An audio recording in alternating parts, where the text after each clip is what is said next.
31 minutes past 6 o'clock, las 6 de la mañana con 31 minutos en nuestros estudios. Buenos días. Good morning, Mr. Troy Gamp. How are you this morning? Good morning, good morning, good morning. What day is today, Mr. Troy Gamp? Today is Wednesday, and it is the 29th day of July. And as everybody who's been tuned in, the show knows that Wednesday is Hump Day. And we are just 2 days out of the ending of July. The 29th day of July is the 7th month. We want to wish you a pleasant good morning wherever you are throughout the length and breadth of this beautiful jewel of ours. And those of you who are streaming out there in the diaspora throughout the globe, we glad you could join us. And we trust that this morning's discussions will be engaging and informative. If you're celebrating your birthday today, we say happy birthday. If you're having an anniversary, well, as we always say, we're glad that you stuck with it. Last night, Bolido was 87. 87 played in Deep Bolido. If you won, congrats. If not, you got to buy again tonight, and you got to tune in to Love FM and Love Television, where there's going to be a live broadcast right here, and it's going to come on around 9:10 p.m. You got to be in it to win it. Yeah, Chief. Pues, 87. Buenos días, un placer saludarle, Mr. Troy Gamp. Yes, sir. Deseándole una feliz y placentera mañana a todo el mundo el día de hoy. Yes. Donde quiera que nos sintonizan en esta mañana tan hermosa, Mr. Troy Gamp. Right? Vamos a darles a conocer el número del bolido, que es el número 87. 87, les recordamos que si jugó el 87, pues tiene que ir a cobrar, ¿no? Yeah, collect. You win. You win. Like William, right?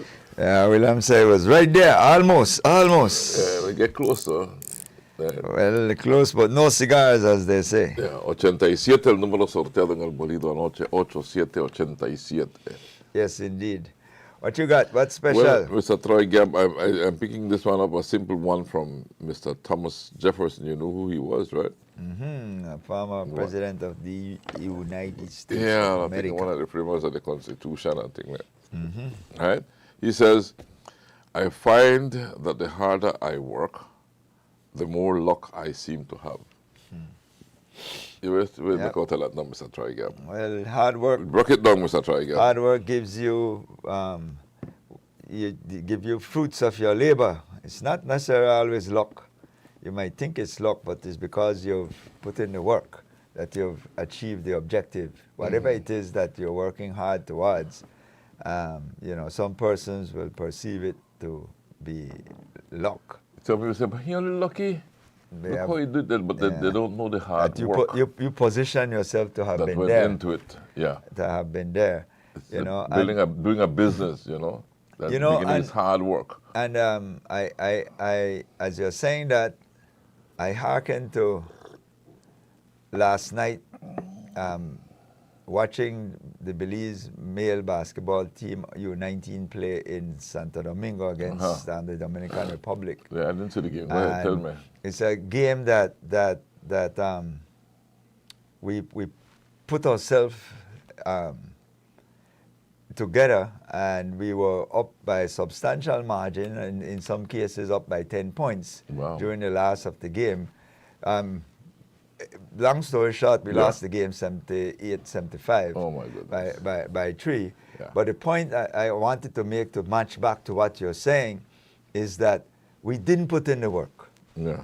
The teams didn't put in the work. Many of the players are from outside. They kind of join in, and it showed down the stretch when the pressure came. Lack of coordination. Yeah, it showed when the pressure came, and the coaches didn't have the right tools to be able to make the team get over that hump, to be able to, because Dominican Republic is home. So the crowd in the stadium is against them.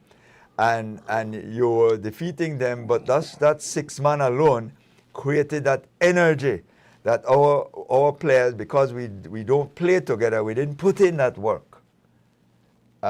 So there was no luck that could have happened. Yeah. And so eventually the team with the 6 man and that team that was more coordinated, especially when they put on that trap, actually 3 man rush you, then there must be some other players open. So, but our players weren't prepared for that. Yeah, weren't weren't prepared for that. William is showing It's on the screen, excerpts yeah. of the game on the screen. I'm Belize all the way. We look good there, but I mean, we look good. But I'm Belize all the way. We're in white, actually. But with the defender. yeah. But the point is that I'm Belize all the way, and certainly wanted Belize to win. I was rooting very hard. I was extremely. So we are in white. I'm extremely was extremely disappointed because you know some games when you said that's a game I should have won, or we should have won. That was one of them. And I just say that not to be critical, because it's not over yet. But we never look bad, but at the same time. It was a close game. Like I said, it's a game we should have won, and that is why it burnt me so much. It's not a game where they outplayed us, where they look extremely superior to us, or anything. We competed and we showed that we belong on the court with them. Yeah. Right? It showed that we belong on the court with them. But we have to root out for Belize, Mr. Troika. We can't give up. But the point I'm making is that you got to put in the hard work. That's right. Right? We see the Michael Jordans, we see the LeBron James, we see all of those persons who are on the court performing and doing great things as basketball players, or the Messi or the Ronaldo, but we don't see their hard work. Only they know the hard work that they do. To get to that Usually point. it's only the person, Mr. Troika. They look at you and they say, look at what you got, look at what you have, everything, but only you know the hard work that you had to do to get there. And but hard work. You know a lot about that. Well, about trying to put your station together, and so the point is that it didn't drop out of the sky. No. And even if you got crying, falling things down, that they feel that you got an opportunity is because that you worked so hard, you got in front of the line. That's right. Therefore, you had your first pick, or you had your first choice, or you had the first bite at the cherry. Whichever way you want to excellence attracts, you see. When you do the best, when you put the best into what you're doing, then it attracts. It's like a magnet. Yeah. That's why that poem is so important, Mr. Troika. Yeah. What you have done is all you could the best. You do your best all the time. But when you don't do your best, you leave to God the rest. Right? Things fluctuate, nor joy nor sorrow stays. Off changing scenes and changing moods amaze. You understand all of that? Right? But then you learn that in all things there is good. That the passing failures that you go through are your strengthening food, because your failures are supposed to make you feel like work harder. The more you fail, the harder you get up and work, right? Yes, indeed. Because you learn from the failures. Passing failures are strengthening food, so you become strong, right? And that enables you. So the passing failures are strengthening food, will climb the hill, though his defeats confess, and push through all to sweet success. How did the Verdes game go? 5-0, we lost. We lost to Montagua in FFP Stadium last Honduras. Montagua is a serious team. I know Montagua. Yeah, and we lost 5-0 last night as well. Montagua is a very serious team in the Honduran Football League. Yeah, what I will say this, and in the basketball showed it, is that we lacked the physical strength. Our guys need to get into the gym more. That's the hard work that you wouldn't see on the court. Yeah. That your upper body strength, your physical strength. We saw when the trap come, the guards are too frail, and while some of them might have the height, they don't have the strength, and those are things that we have to work on with our young people. When you look at those 17, 18-year-old, they look like grown men. It's because they were in the gym from their teenagers. They start their teenage years, they hit the gym, and they start to develop their muscles. And that is an area where we don't do, and I experience it with my players, somebody who owns a team, that I can't get them in the gym. When it's to do any sort of workout or exercise without the ball, they have difficulty with it. They don't like doing it. But that's the hard work. That's the hard work you put in behind the scenes. They don't like doing it. That nobody sees, But again, let us hope, because we'll always root for Belize. Win, lose, draw, Belize all the way. Right? Let's make that very clear. Win, lose, draw, Belize all the way. But at the same time, we want to win. And so we learn from our defeat. So let's hope that the listeners learned from the failure, Well, this is and, it and, is and, it and, is and we become stronger and push through to success. it is good criticism in order for us to work, but we got to go to break. You have to learn from whatever caused or contributed to that 19 failure, minutes right? to 7 o'clock. And continue pushing through, right? All right, let's take the break and come back.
13 minutos en nuestros estudios.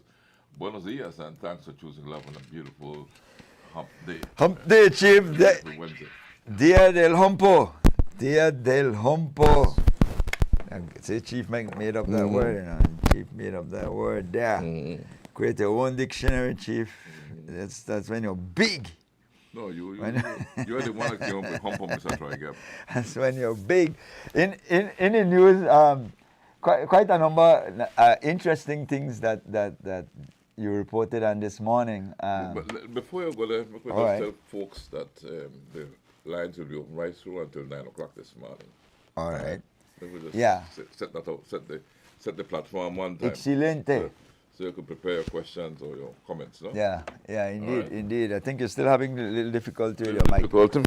With your See why I will, we haven't got there. Check your mic, and then in the meantime, I will address a couple of things that you had in your news item. I think the issue of campaign financing came up as part of your headline story. Yeah. The issue is that you know, we've spoken about it a long time. It's a difficult thing to implement, even in large jurisdictions, the United States, and so we see all the different accusations being hurled, especially relates to campaign financing and funding for campaigns. We have had that issue. Well, it's something that has been discussed many times, especially when elections are coming up or just before elections come up. You know, we talk about the financing of these campaigns because they're very expensive campaigns. You know, they're not cheap. And we saw. But it started the fact, Troy, that political parties aren't registered entities. That's the way it starts. Well, so if you're not a registered entity, how can you be held accountable if you don't exist? Well, legally. But then you still run everything. It's a very important point you're making, because I also many times try to remind our viewers and listeners that it's really politicians and political parties that actually get into government, and so when you start looking at the government as though they're apart or they're separate, you have to remember where they came from and how they got there. And so when you look at campaign these financing, parties are well organized. They got constitutions and everything. You know. Yeah, we started to see big money entering into, in particular in 1998. I think when we started to see the explosion of big money. Yes, it was there before, but the explosion of big money maybe started with the '93 campaign, and then in 1998 we saw where you could actually see a flourishing in terms of the size of the campaigns, and so especially and in particular with the People's United Party back in 1998. And then we started to see that whole issue of vote buying and all of that come into the discussion thereafter. The fundamental issue here is that I've always maintained that persons are not going to do things that are going to be detrimental to their success. No. It is a normal trend. So what will come out of this in your opinion? Nothing. That's just a good survey, a good piece of paper for people to refer to from time to time. And I'm being very pragmatic. People don't like to be pragmatic. They like to want to whitewash and polish. Well, it would be good to hear from Belpre themselves. You know, it'd be good to bring them here. They already did the survey. They can't say anything. They can't say anything different from what they put in. Yeah, but they're starting a campaign here. Right. The point is educational campaign, but people understand this, that when you take somebody monies for vote, it came from somewhere. Let's be pragmatic. You know, I have had experiences. In fact, when I come off studio, I have people downstairs who shake me down. Who shake me down, and I'm not even a politician. So imagine what a politician goes through. They shake you down. So, and let's be realistic. So the politician, and Patrick Farber said that at a UB presentation some time ago when he was the Minister of Education. He said, where do you think we get the money from? That's right.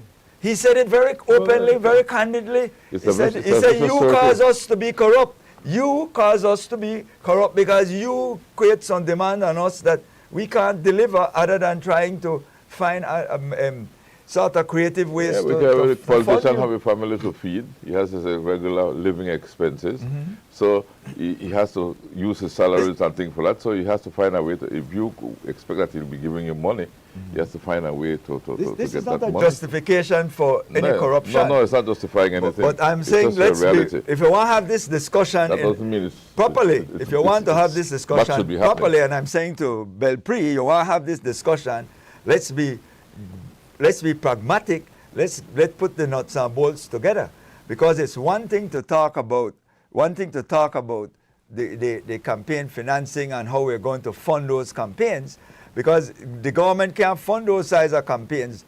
Why would we want to take our tax dollars to just willy-nilly go buy banners and all of those things? Yeah, who pays for all those banners? Right. But that's what they are actually going to be pushing for the state to put money aside for political parties to do their campaigns. I don't know if I am comfortable with that idea, but yes, other jurisdiction does do that. But it doesn't stop donors from coming in. So they are saying, we want you to disclose your donors to us. Maybe that's one of the recommendation they will put forward. But then if you disclose you're donating to an entity that is not registered legally, well, not registered like a company is registered, right? Well, they have no existence in law. Has no existence in law. Then how can you get a tax write-off for donating to that? Well, we don't even have tax write-off kind of. No, I'm just asking a question. If there was a broad question there, yeah. You know, because if you don't exist legally on the books, and I say, yeah, well, let's try. I really and truly, I want the educational campaign we need to educate people in the to be more from the level that there is. And we're not saying this is right or this is the way it's being done. And I guess in other jurisdictions it's the same thing with the political parties that they're putting what does but at the same time, what does politicians but let's do? educate ourselves on what happened, no? What does the president of the United States do? Yeah. Or, he says, I give you lower, I lower the inflation, I lower the fuel. I did this. Me running as a Republican, me as a Republican president, gave you this, gave you that, gave you an lower employment. So what does a government comes and says? Every time the PUP government have a discussion right now, they say we refer back to Plan Belize, that we are working based on our manifesto. You voted for us based on this manifesto. So everything we're doing is in line with achieving the objective that was laid out in that manifesto. We, the People's United Party, is doing this. This is our plan. This is modernizing the public service, fixing roads, doing this, whatever it is. So political parties take ownership.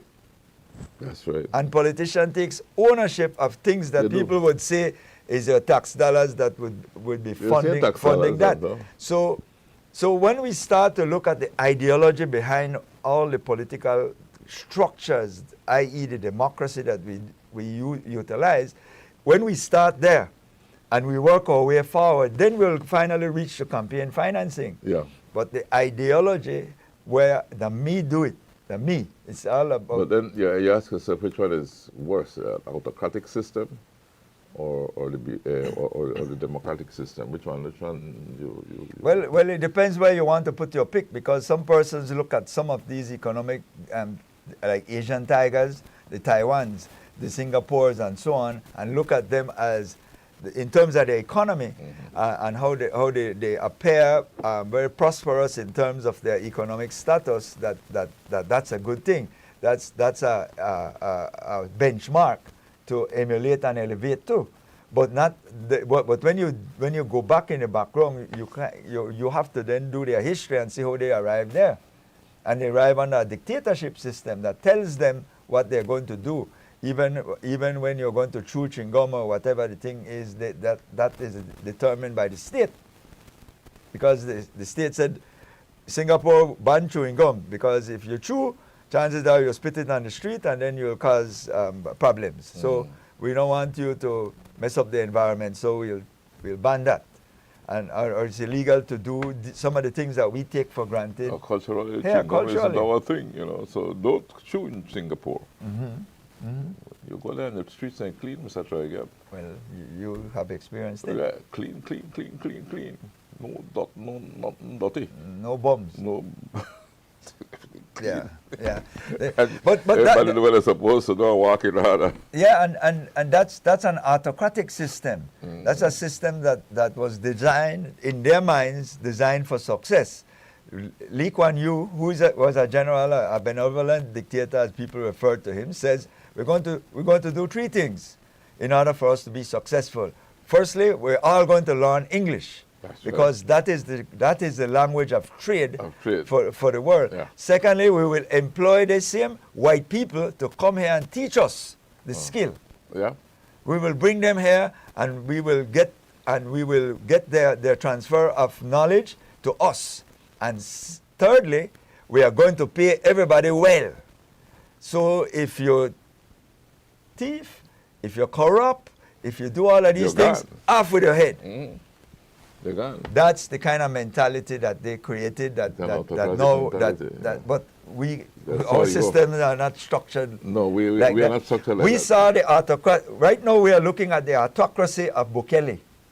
That's an autocratic government. Yeah. That's a government that says, I have no care for human rights.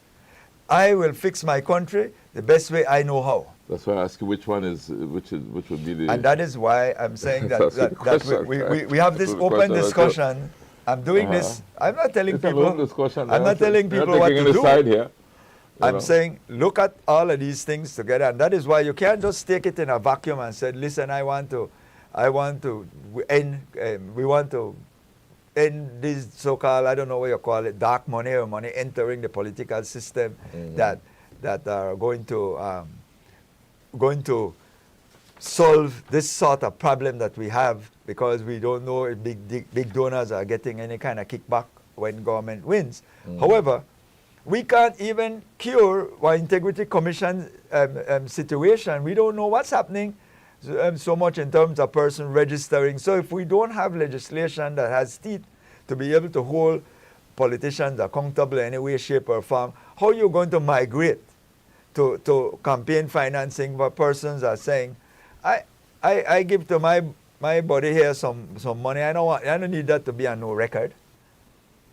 I don't need that to be. I like Rene running, and I like his ideology, and I'm prepared to give him a few dollars. But we are living in a very vindictive society where retribution is real. We see in the United States how retribution is real. Real. When you're not on the same side of the sitting president, he will come after you and use the force of the state on you. So why would I, as a business person, now want to get caught up in that when this is a small society, very polarized? So all of those things, we have to find a way. We talk about whistleblowers and putting legislation to protect whistleblowers. How the hell are you going to do that? What is going to be the protection for whistleblowers? Tell me in any practical sense. How you do that? Yeah, because somebody comes out and say, I blow the whistle on government. We love if him hire that whistleblower in the event that that person somehow loses their job or does something very, very negative to get terminated. Is that going to be a stain? How are you going to stop that stain on that individual if it's seen as that? Because most organizations won't herald them as heroes. Well, what they might say is, if you blow the whistle there and blow the whistle here. No. So I'm saying, I am prepared to have any pragmatic discussion. No emotional, willy-nilly, jump all over the place, political bias position. Let's have this in a sober environment, because we live here, we live through all of these dynamics, and most of the times, we don't want to hear the truth. We don't want to hear the truth. You know when the truth come out?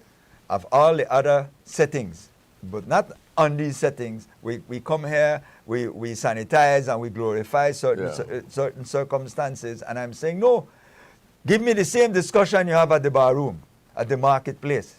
I want to hear the same candid discussion, because that's where you apply better common sense.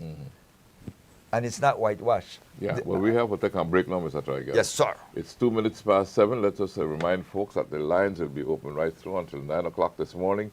You can call anytime you want, bring up anything you want to talk about, because that's what this is all about. This is all here for you. Okay, so we'll be right back. Yeah. Ready, set, paddle into an unforgettable showdown along the Placencia Peninsula. The Battle of the Paddles 2026. On Sunday, August 2nd, the tranquil southern waters erupt with excitement as paddles are put to water in one of Belize's most unique water sport competitions. Starting at 8 a.m., competitors take part in one of 4 incredible races. A challenging 20-mile canoe race and a 10-mile sea kayak race through the Placencia Lagoon, alongside a dynamic 3.5-mile sit-on-top kayak race and a 1.7-mile paddleboard race around Placencia Key, all starting and finishing at the Placencia Municipal Dock. Feel the excitement as every stroke transforms the Placencia waters into the ultimate water sport battleground. Battle of the Paddles 2026, Sunday, August 2nd. Battle of the Paddle sponsors are Barefoot Services, Crocodile Research Coalition, Placencia Village Council, WWF, World Wildlife Fund, Sandy Cove BZ Tours, Belize Tourism Board, Umaya Resort, Blue Reef Beach and Marina, Southern Environmental Association, Hidden Valley Wilderness Lodge, Reiki and Island Resort, Caves Branch Adventure and Jungle Lodge, Miramar Suites, a Belizean Nirvana, Gecko Property Management, Top Value Supermarket, Maya World Destinations, Captain Jack's, Belsin Decorative Concrete Solutions, Seahorse Dive Shop, Balam Golf, Kareem Gordon on behalf of Mango Creek, M&M Hardware and Service Station, Flowers Vacation Rentals, Primus Villas, Isiana Resort and Residences, 501 Trucking, Ziki Rental Agency, Wendy's Restaurant, Barefoot Bar, Maya Beach Hotel, PAC Protected Area Conservation Trust, and Love FM.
It's now 10 minutes past 7 o'clock, las 7 de la mañana con 10 minutos en nuestros estudios. Buenos días. Good morning, Belize, and thanks for choosing love. Reminding you that the lines are open right through until 9 o'clock this morning, and you can bring up whatever topic you want to bring up. That's up to you. Yeah. All right? Yes, sir. That's Yeah, you were talking about political financing, campaign financing, Mr. Troy Gebb. Yeah, and I am all for the idea. The question is how you implement it, because at the end of the day, it boils down to the fact that you will end up want me to pay for it eventually. As a taxpayer. Love, can I help? Eventually taxpayers pay. Love, can I help? Good morning, blessing. Morning. Yeah, Man. John. John the man, no? John the man. Yes, man, I listen to you because I was forced to listen. Yes, man, when Yeah, John. they're not because some people don't want to listen, but they can't afford to listen. Afford the FFORD. Afford. Go ahead. Yeah, and it creates a system and a society where half informed, and that's why the politicians take advantage away, because we half informed. Now, all this talking we're trying to have from the beginning about campaign financing and stuff, the hypocrisy. And I want to show you one thing, and you always say, Renee, that with all Belizean, Yeah. but at the same time we tolerate and we encourage, you hear the words that we are used, we condone land ownership by certain people to make them divide up ourselves. We condone it. That's the way it happens. The use of words is very important. Condone, that one word is strong.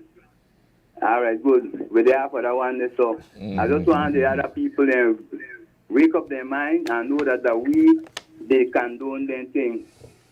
All right. One other thing again is that we have to boost the morale of the lower ranks. You hear about this baby back ribs, and I must say it because I don't got no qualm, if that is the right word. Watch out, the senior leadership at the police force look good.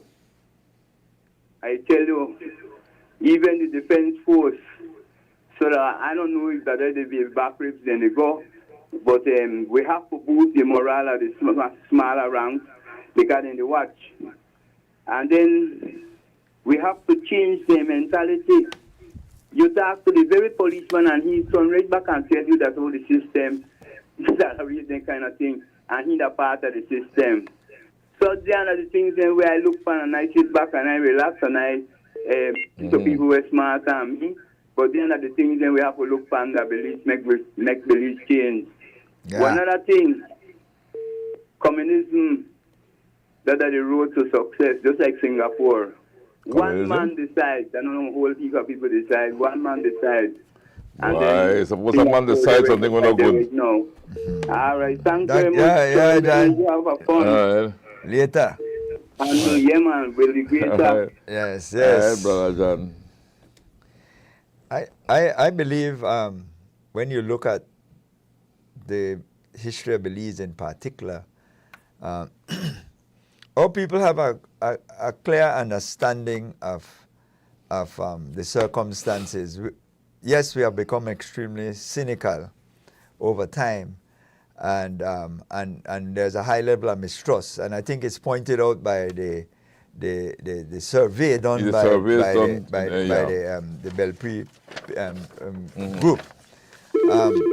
But the end result is that we have to rise above all the time.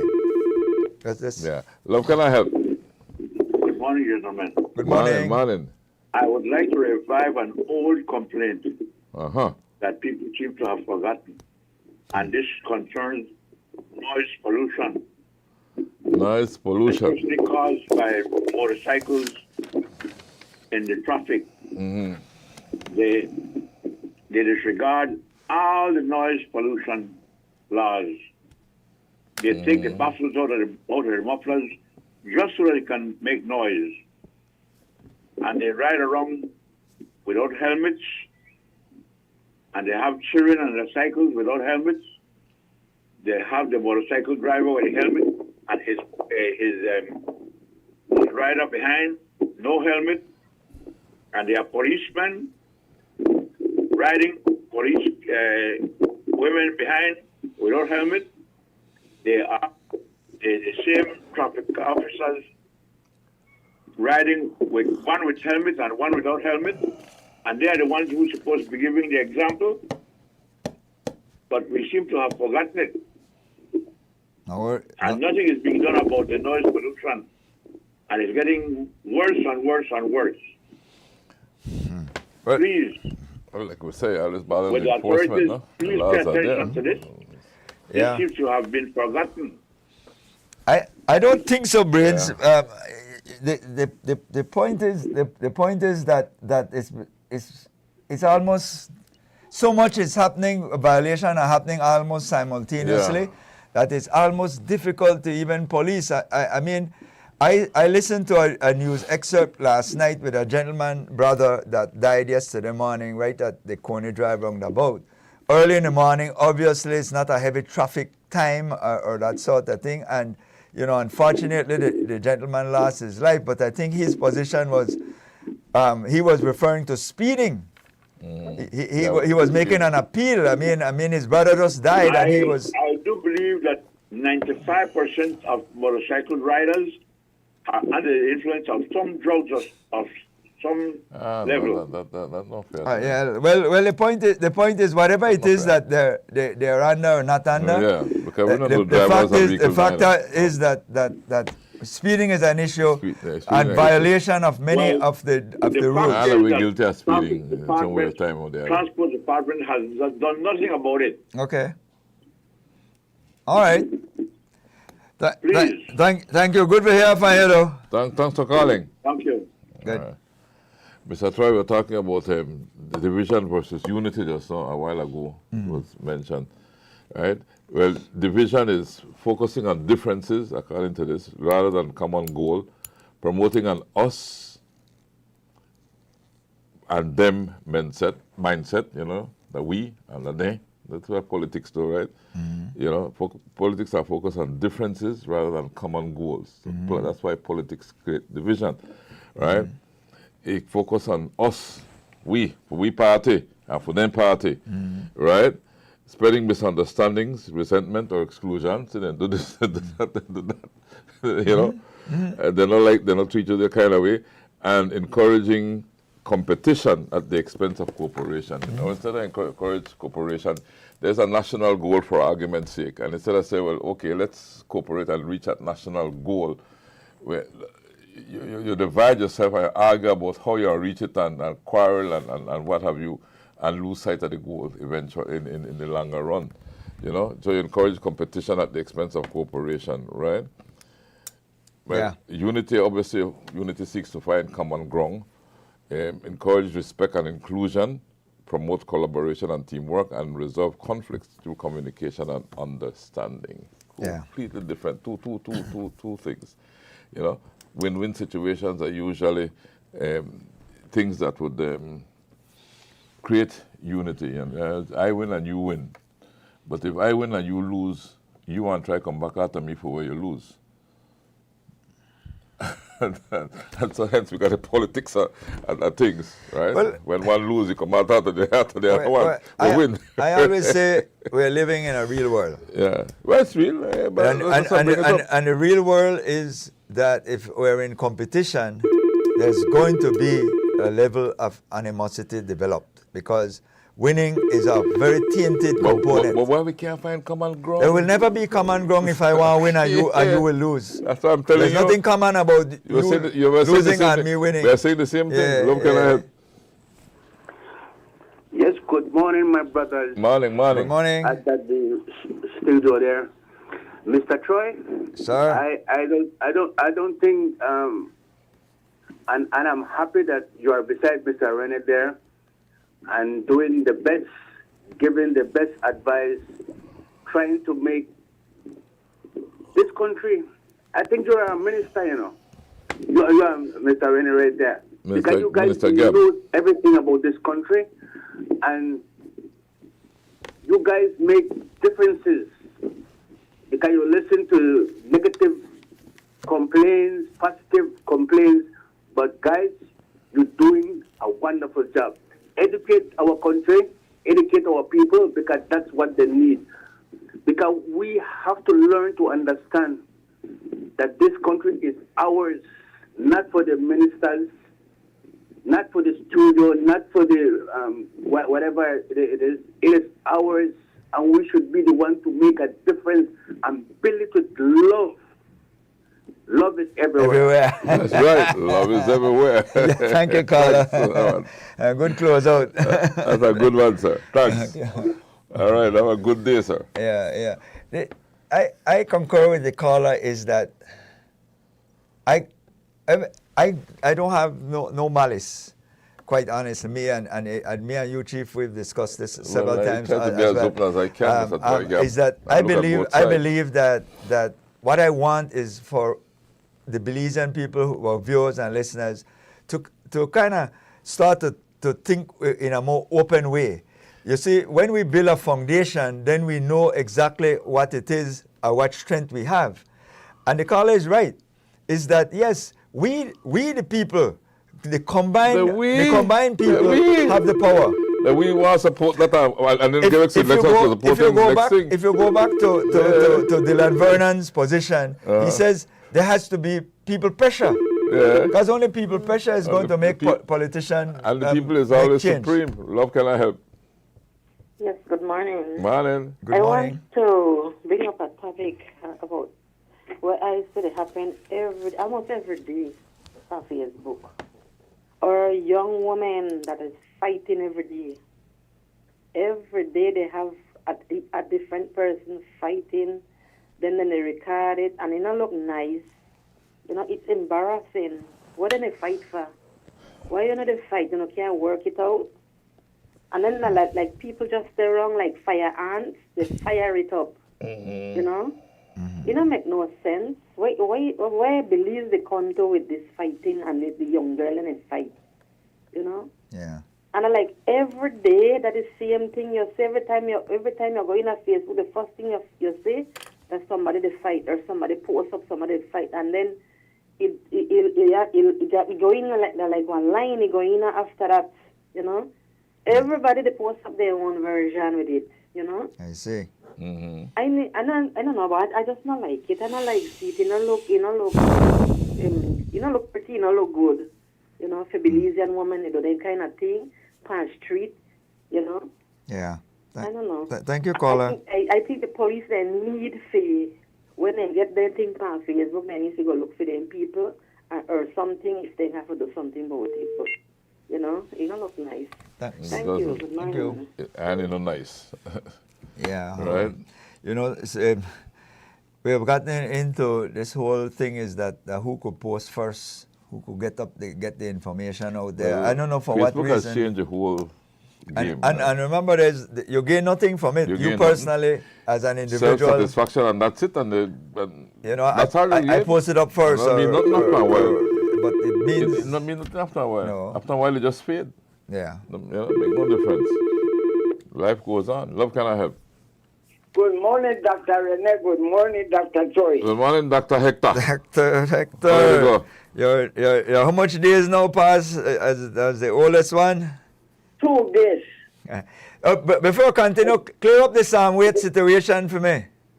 Huh? Clear up the Sam Waite. When did Sam Waite join? Because I know you had somebody had called. Sam Waite joined way back as a member around 1974. Oh, okay. 24 years older than when I joined in 1950. On the 29th of September, I joined the people. The same thing, George Price and Richardson and Golson and Pollard, all of them joined. I joined as a junior member along with Joe Rallis, Jose Cleland, Tony Min, a bunch of we joined as junior members. That is say I bundle, Hector. Aline Rodon was the secretary, the recording secretary. My name was it, but you know, because names lasted for some years. I go back and say, they no got none, not even Enrique de Paz joined, but as a union member, not a PUP.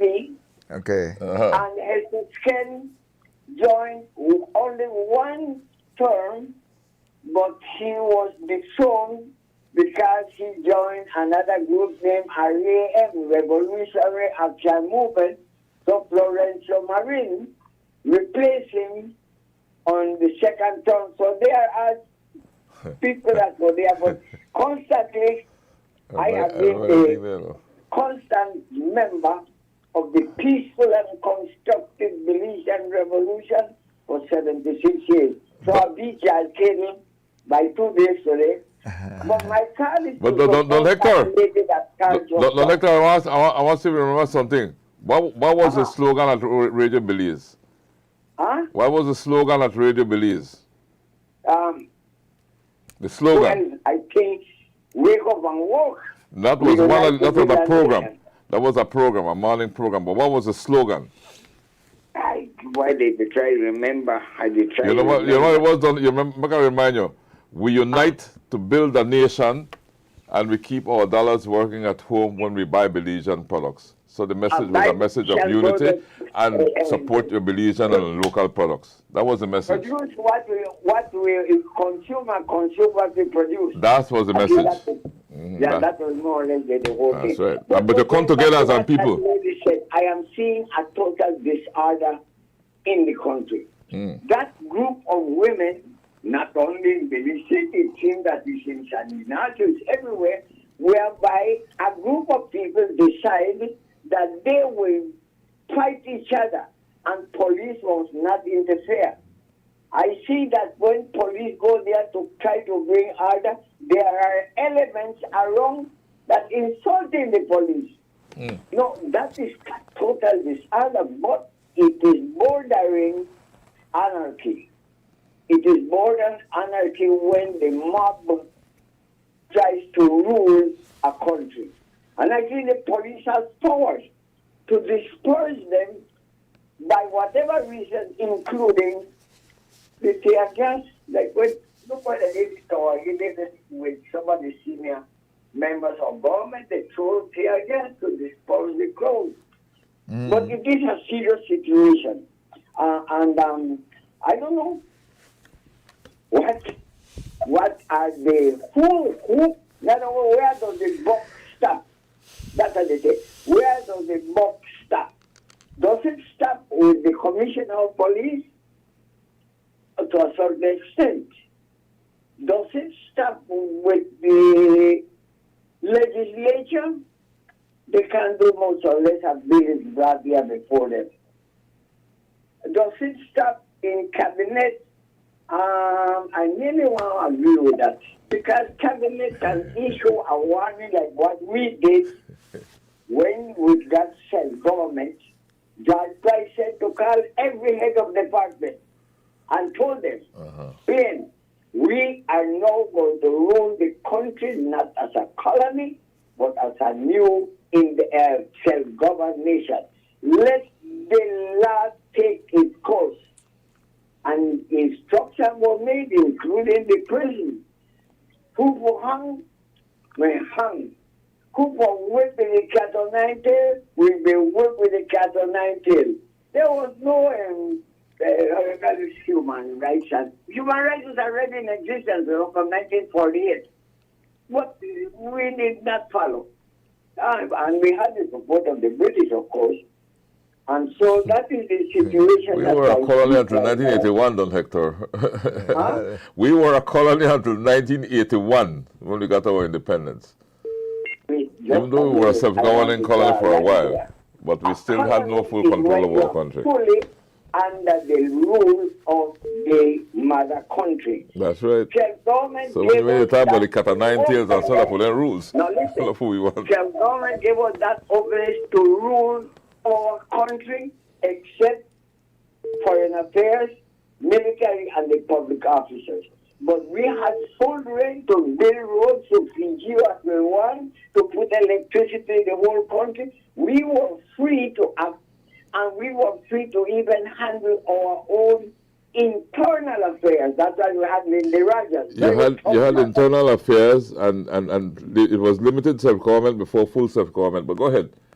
Yeah, full internal self-government was granted in 1964, and there was that transition limited. that we went through trying to implement some of the good things from the old colonial system and reject those that did not suit beliefs at the moment. It was a transitional period, 64 to 81. Yeah, fair enough. Fair enough, yeah. By 1974, the British said, you are ready. Go for independence, Mr. Price said, no. No way. I will consult my people first. So that consultation took 7 years, from 74. Well, actually, that's when the lobby at the United Nations started, on Hector. After two attempts by Guatemala to invade, that's when the lobbying at the United Nations started. In the 70s. In the 70s. Rogers was the first man to When Rogers delivered the first speech, yeah. Lindy was sent to address the decolonization committee of the UN. Of the UN, and yeah. That's where the people That's where it started. Or aspirations. And then we But sent it was people a to long the process. United Nations to lobby My for final independence. thing, our godfather was Omar Torrijos.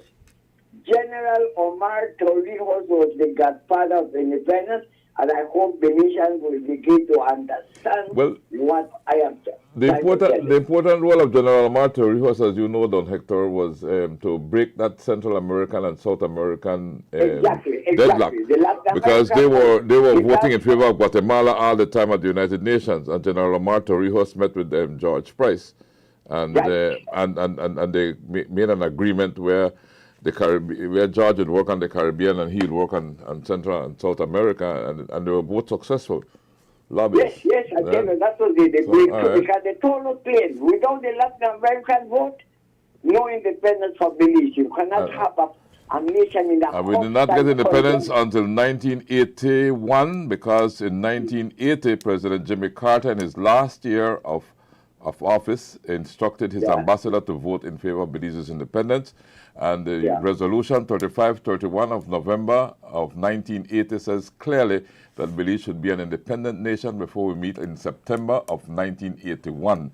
I think it was the 23rd or 26th of September. And so it was 21st of September, we took it 21st. Multiple of 7 and 3, Judge Price said. Because of the multiplicity of 7 and 3, 7 weeks of the week, they 3 the Blessed Trinity, so he multiplied 7 by 3, and that gave us the 21st. The 21st. It is very clear. I remember him telling me that. I remember him telling me that personally. But anyway, good for bringing back those memories, you know. The Blessed Trinity, 3 7 days of the week, 21. Okay, then. All right, then, Hector. Thanks for the history reminder. All right. Bye. Yeah, break time. 33 past 7. We take the break and we come back. Good morning. The weather was mainly fair last night with only isolated shower activity. A weak tropical wave will support a slight to moderate increase in showers today.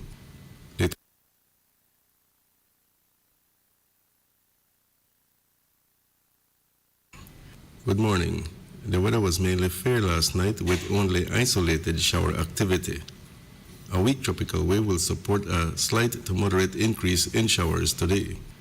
The 24-hour forecast is for partly cloudy skies, becoming cloudy at times, along with a few showers and isolated thunderstorms, mainly over central and northern areas today, then mostly over the south tonight. Winds over the open sea will be from the east at 10 to 20 knots, and the seas will be choppy.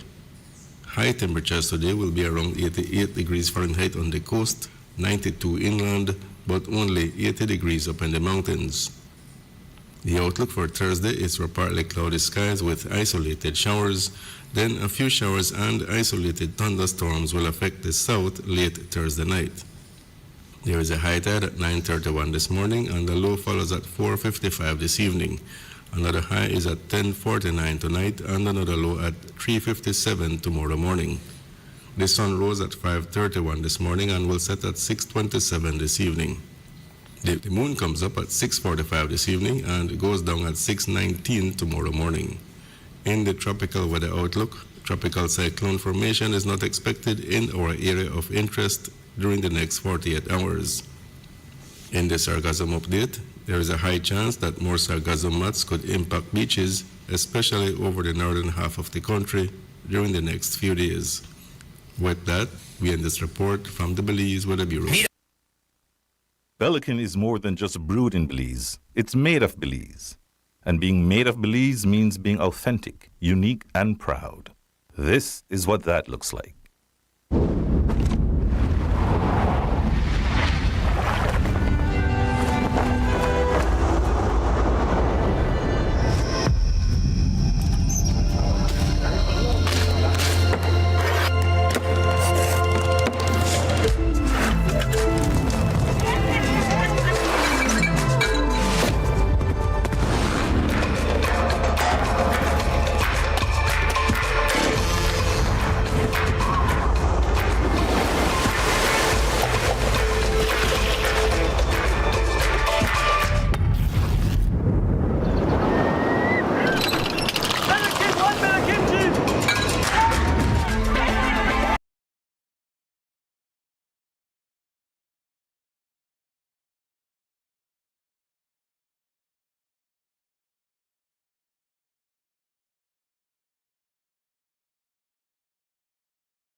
It's now 17 minutes to 8 o'clock, las 8 menos 10 y 7 minutos en nuestros estudios. Buenos días, good morning, Belize, and thanks for choosing love.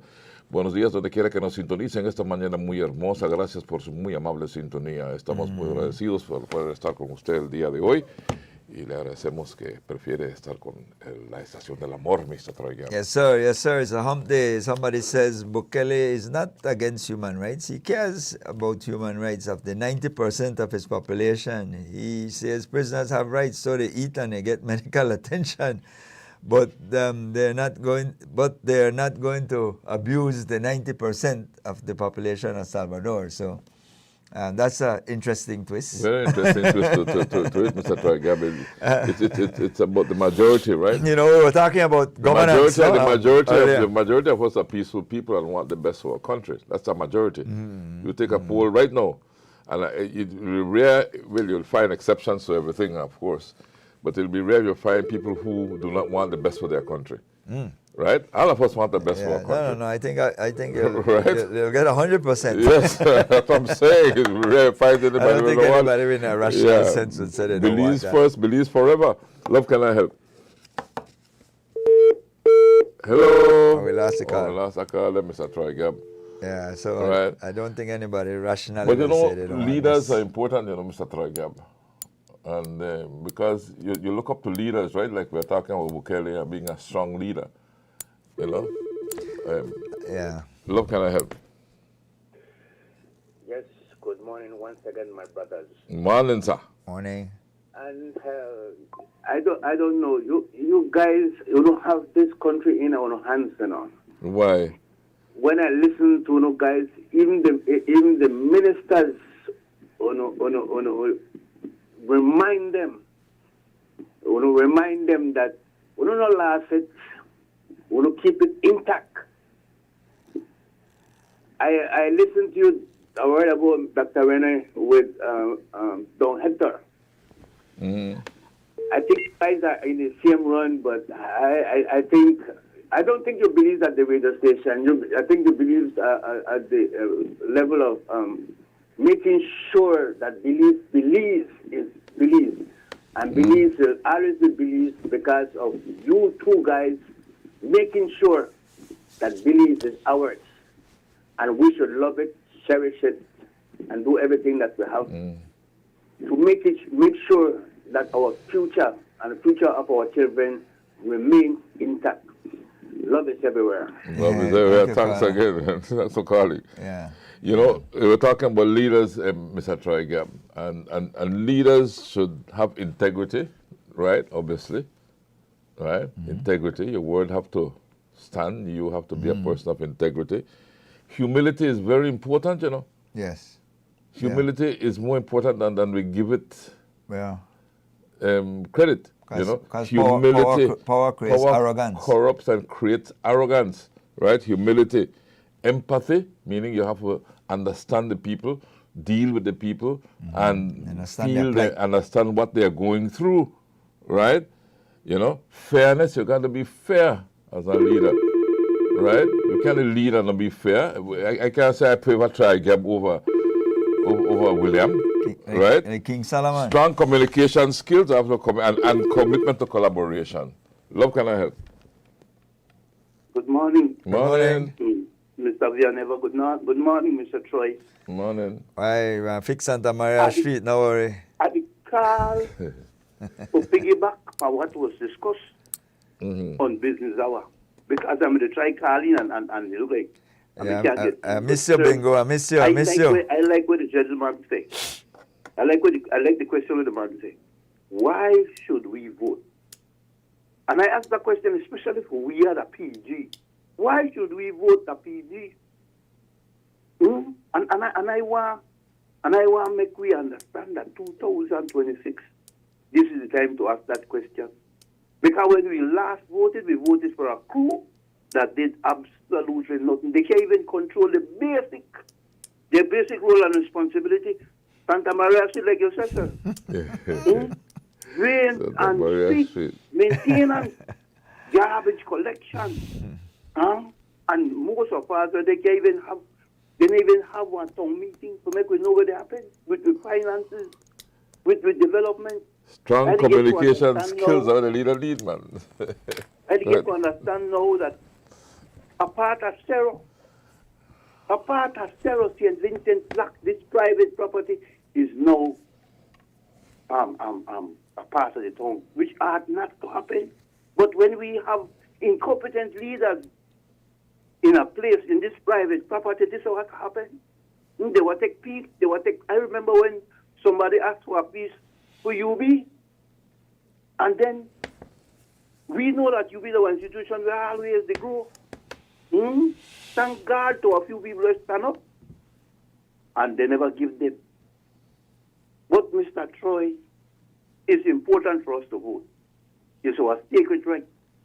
And I hope that I am educating the people, not only of Punta Gorda and those living on Santa Maria Street, but the whole country. Because we need to put people in place, sir, in offices that are serious. People who know how to make money. You know, there are people in the office, and none of them, not even walk in their community and ask for a finance for upgrade this, to do this, or they don't even do a fundraising to help fix one drain.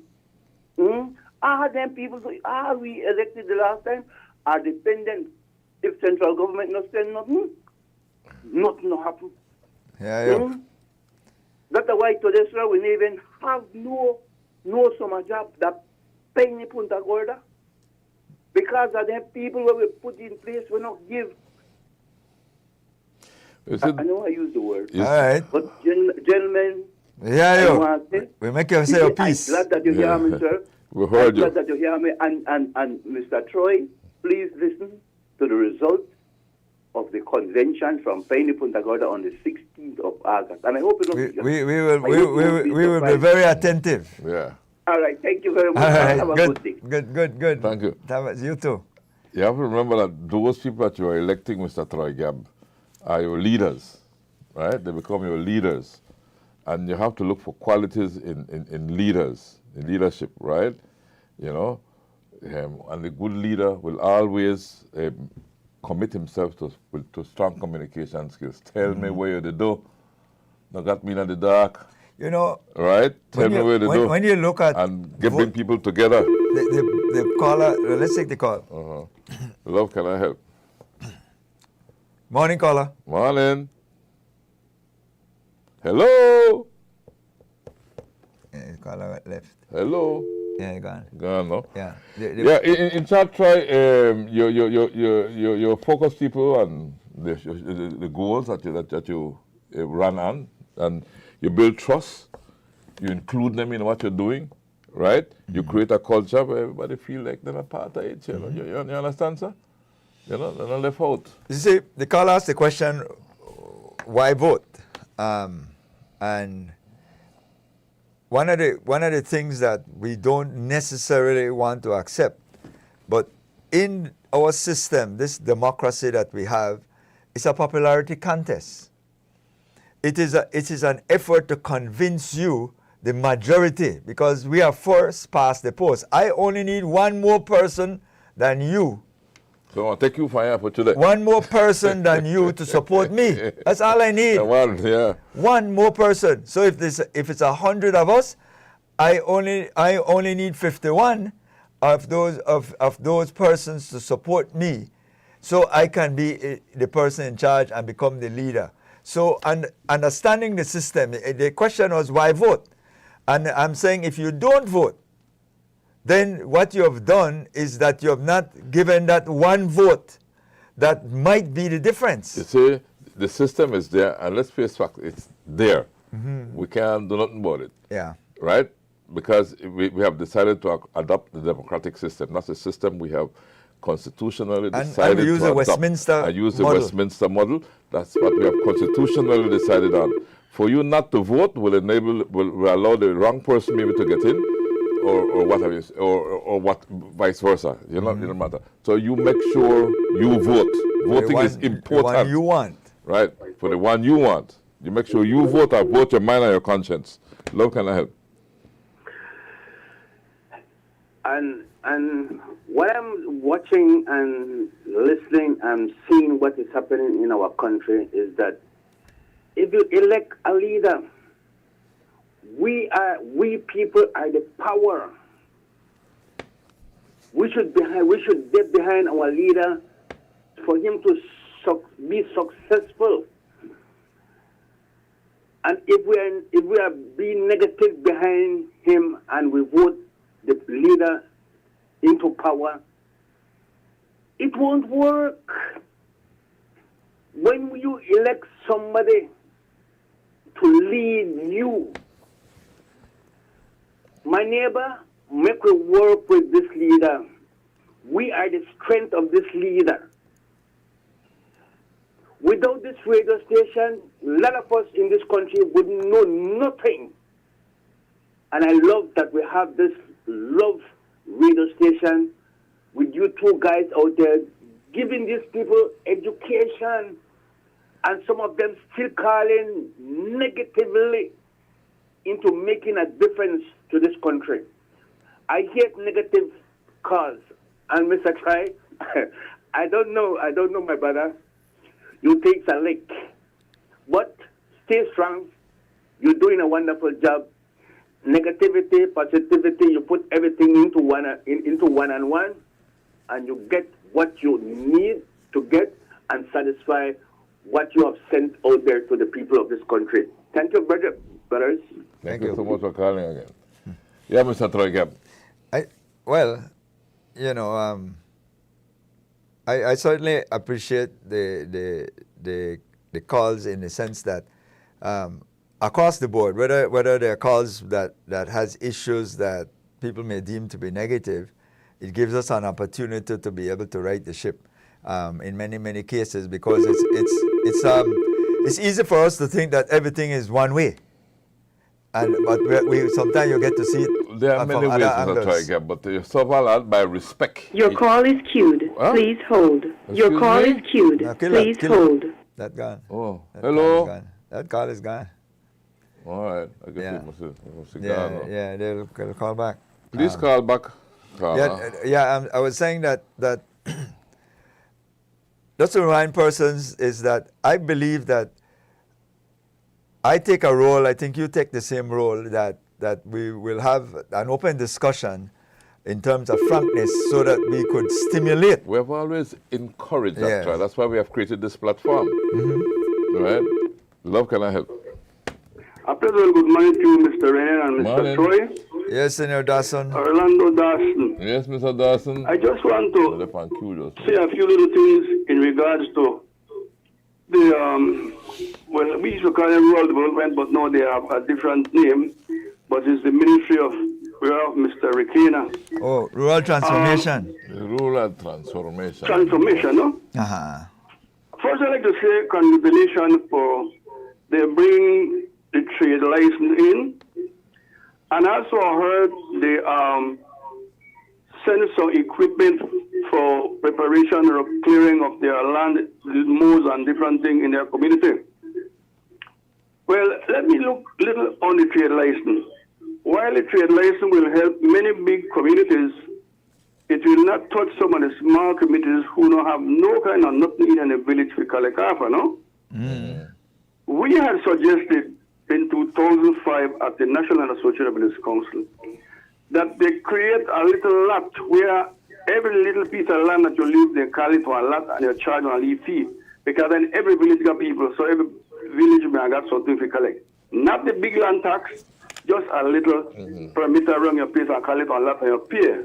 The white paper was put there and presented to cabinet, but it gone dead. Under Mr. Musa, he's one of the good minister and was the prime minister who bring village council into strong existence and caused it to be a national way it is today, even though some of them they try to destroy.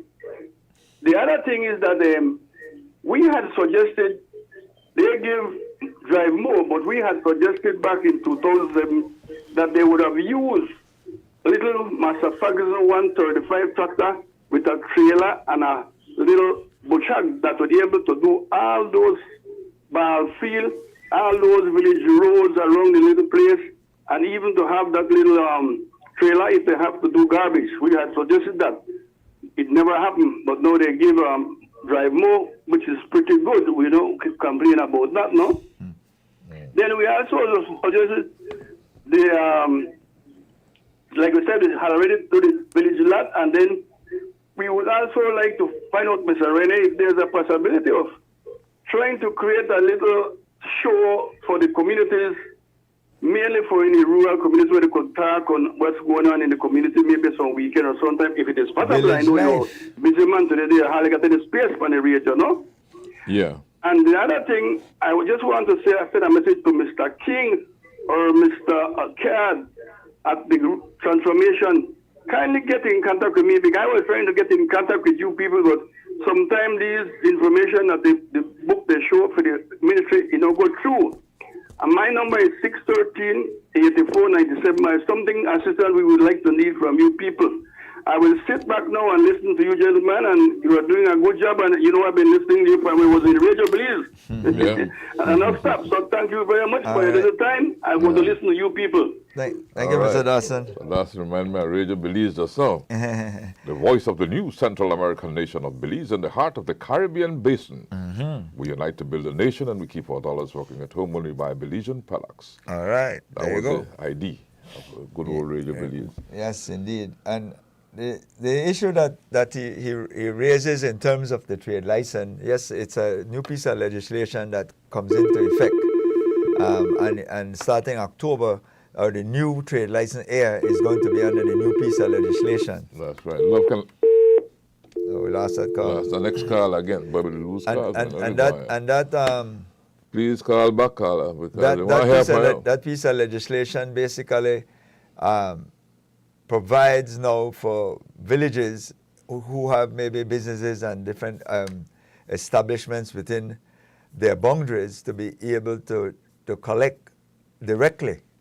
Of course, it's going to the way I think it's structured, it go into the consolidated fund and then pass back to the council. to the village council. Yeah. But the issue is that they are the ones that are going to be able to issue these trade licenses and so to the respective establishment in their area. Granted, as Mr. Dawson pointed out, some villages have less establishments, so their revenue source would be minimal. But bear in mind that those might be smaller villages. Bigger villages might have more establishment, but they have more demand too.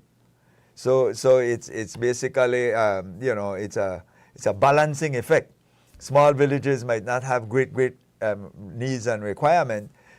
Some villages have multiple streets, many streets. And then some villages maybe just have maybe one or two small lanes or street running through the village. So the maintenance costs and all of the different expenses go up the bigger you get as well. So it's always comes out in the wash overall. But I think it's a progressive step forward, because in the past villages were not getting anything. They were, in terms of revenue source, they were relying on area representative and so to be able to put in place, and government programs to put in place, like and maintain their community centers, put in their rudimentary water system if they're not connected to the main grid, and as well as electricity and different things like that. Now those large villages may have access to some funds. It won't be a lot, I don't think that people need to get extremely carried away, because some of the demands of these villages are many and costly, and the funds they collect will not be sufficient to do all those things, just like as usual. So I want to warn and hearten to notify persons, you can't reach for the sky. And I want people, the village councils, to start being transparent, because remember now, you're getting funds that you're managing, and so now you have to start to have proper accounting and structures in place. So all of that comes under the Ministry of Rural Government and Rural Transformation, Local Government and Rural Transformation. So, local government and rural transformation, sorry. So, local government and rural transformation, local government and rural transformation, sorry. So, local government and rural transformation, local government and rural transformation, sorry. So, local government and rural transformation, local government and rural transformation, sorry. So those mechanisms over the next month or two will start to formulate. It is a step forward. It is progressive, but at the same time, we have to manage it right. Because again, you could end up with scandal situation. Because again, it's public funds that are going to be. I think that's where the political directorate at all levels have understood that they're accountable to the people. You know, and we as people have to understand that we have to hold them accountable as well. Yeah, exactly. You know, so. You know, and that's now it becomes even more important.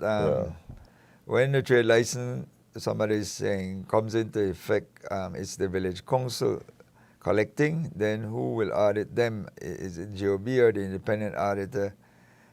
Big village like Ladyville, Lords Bank, Independence should benefit, but small ones, well, we kinda accept that, yes, that the big ones are going to have, but bear in mind the big ones have big demands too. They have they have quite a lot more streets.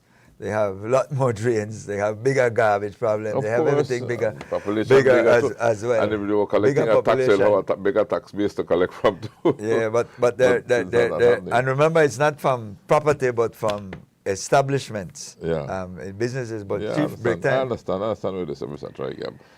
Yeah, it's break time is 4 minutes past 8. I just want to say quickly here that the barriers to unity, poor communication, lack of trust, unresolved conflict, competing interests, and exclusion.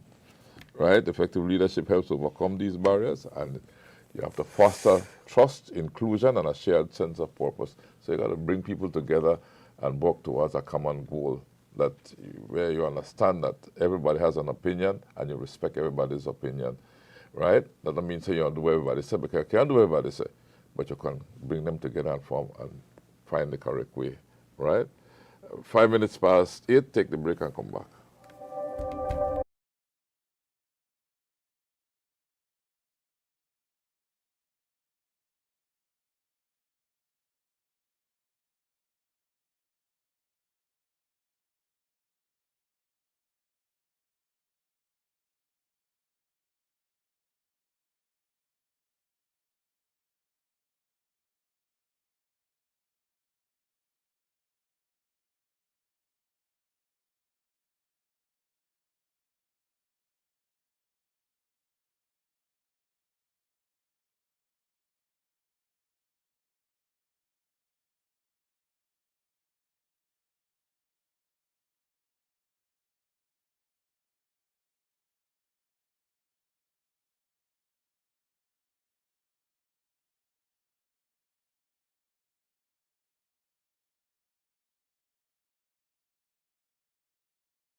Well, it's 10 minutes past 8 o'clock, 8 de la mañana con 10 minutos aquí en los estudios de Love FM and Love Television. Love is everywhere. Love is everywhere. Good morning.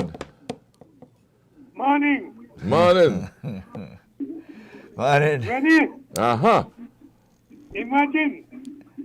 That's a what I boy can born imagine. before his father. A good what is it?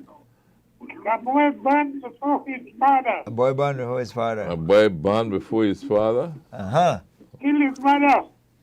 Kill his mother. Married his sister, and he died a bachelor. Imagine that. I don't want to try imagine. What would that be? What would that be? What would that be? Who? Because something like this happened already, boy. Uh-huh. Something like this The happened already. boy born before his father, kill his mother, Kills his mother. marry his sister, Married his and sister, die a and he bachelor. died a bachelor. Why, nearly they come close to Jesus Christ, but I don't think he killed his mother, so I don't want to put that You in can there. imagine that? No. I mean, why imagine it? Better get the answer one time because I want to stretch my imagination. It happened that the boy What? born before he passed. Uh-huh. When he said before he passed, in front of his father. Okay, born in front of his father. Yeah, kill his mother. Okay, and the mother died in child's birth. That's right. Married his sister. So He died a bachelor. So he married the sister. But then how does that make him a bachelor? Did she die too then? Remember, you're not married to his sister, you know. He married his Okay, gave his sister away. He grew up and he become a priest. Okay. So he became a priest and so he oversaw the ceremony. Huh? Boy, you're not crawling and married his sister. Yeah. You're tricky brain buster. You're stretch this morning. Yeah, you stretch out a little bit too much. I just need to say the You're stretch this morning. I hear you. Good one. I get your logic after you explain it. I get the sense. I like there is a mermaid. Yes, I know. Take care. Hi, Mr. Brainbuster. Work everybody good. Yes. Take care, Mr. Brainbuster. Appreciate the call. Yeah. All right. Yes, indeed. Right, Well, there's Mr. always Troy a little humor. Yeah. It's good to lighten up things. It's always good to laugh, Mr. Troy Gab. To be able to laugh. Yeah, man, I love a good to joke. run a joke here and there. I love a good joke. Personally, I like run jokes. You know, people who know me closer, I'll always try run a lead joke Lighten up like things. that. Lighten up things, you know. Where they do, you know. We're too serious, no? Hope a big tune on the hatchet today. Yes. Yeah. Yes, we're too serious sometimes, no? Yeah. Well, I think fundamentally though that as a society, when we look at all the various components, we are a work in progress. This year we will be 45 years old in terms of being independent, meaning that's when we are fully in charge of all our affairs, 45 years, Mr. domestic and international. Yeah, half century. But things have shifted so much that we now consider ourselves part of a global village because of the technology and influence, how everything is so intertwined that influence can come from other jurisdictions that determine some of your own domestic policies. That is so. Right? Mm-hmm. So we have to be cognizant of the fact that no man is an island and therefore no country is an island, because you might consider yourself sovereign and that we are independent and we control. We are interdependent. But that is only in your mind. That is only in our constitutions. Love, can I help? Good morning. Good morning. Yeah, Raj. All right. Try this call about you, but I have to chip in something where from last week or something, Mr. Das in the call, I mentioned CLB Rajas. You know, I have to put in the chip there from Yeah. We don't worry about that. You're so like Lindy. Yeah, Donate Pearl said something this morning where I want to put on the curve.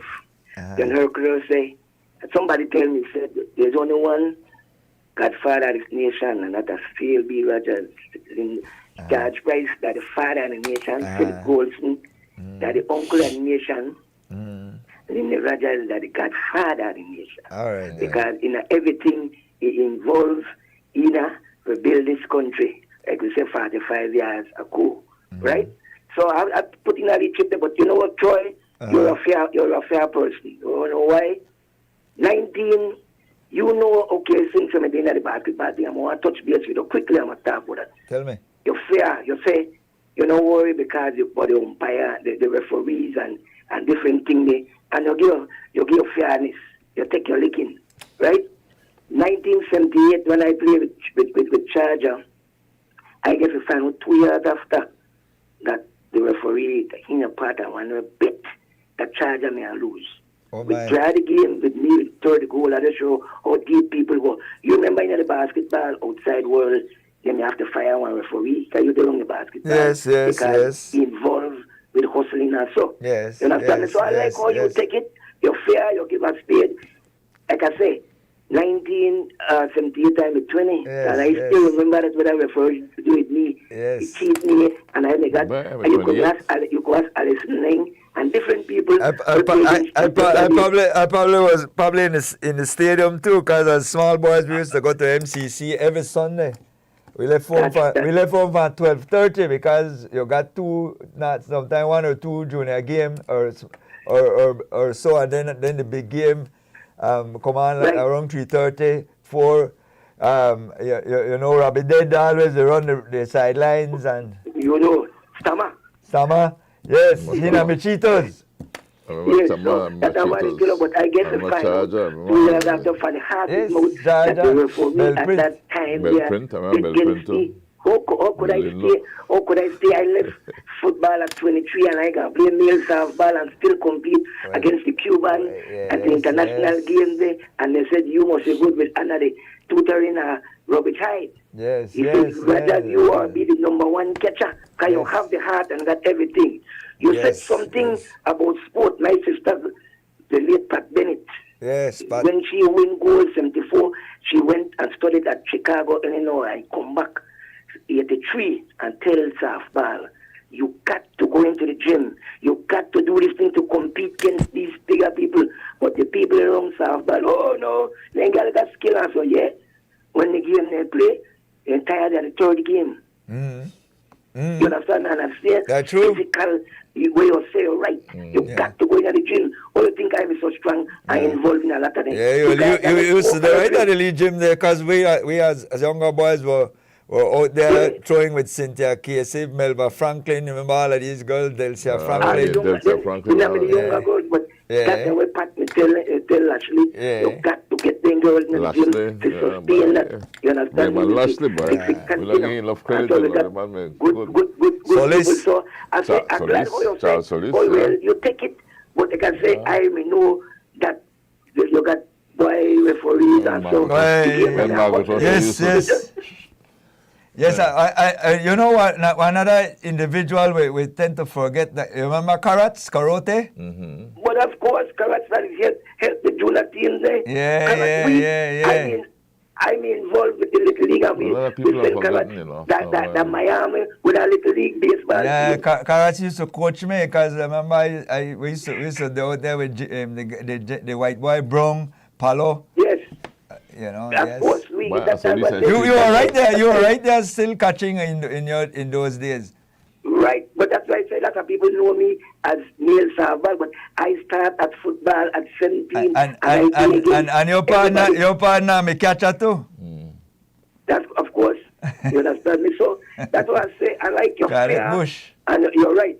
Like I said, we don't want. I mean, because I still involved with softball. Yeah, because when you start to talk about sport, you came here and I could talk all night, all day. All night. Well, somewhere I know. So, but I remind the nation that Phil B. Rogers is the godfather of this nation. Thank you. Thanks, man. We don't argue about, but we have to give a lot of respect to Omar Torrijos. We could put any accolades on him as well. Yeah. But yes, respect to Omar Torrijos. I think Don Hector mentioned this morning that CLB delivered the first address to the United Nations as well. Yeah, he was sent. He was asked by George to go. Yes, and I tell you, CLB Rogers was an excellent boxing commentator. And he was a good orator too. Yes, yes. But doing boxing, he was very colorful and vivid. Well, when you said that, I can remember the amount of interactions I've had with him. I had a lot of interactions with the late CLB Because he Rogers. was a minister of broadcasting. He was a minister of broadcasting. As a matter of fact, he was the minister when I was appointed chief broadcasting officer in 1983, right?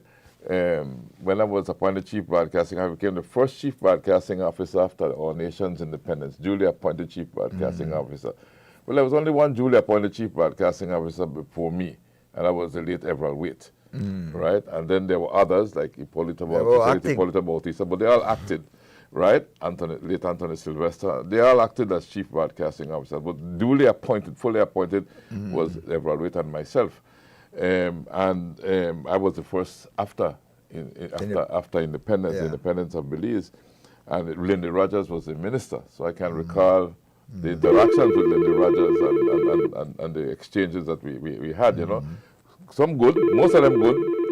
Some of them kind of okay, minister, but better you do it this way, and that kind of back and forth. But I couldn't remember all those things. Love, can I help? Yes. Good morning. Good morning.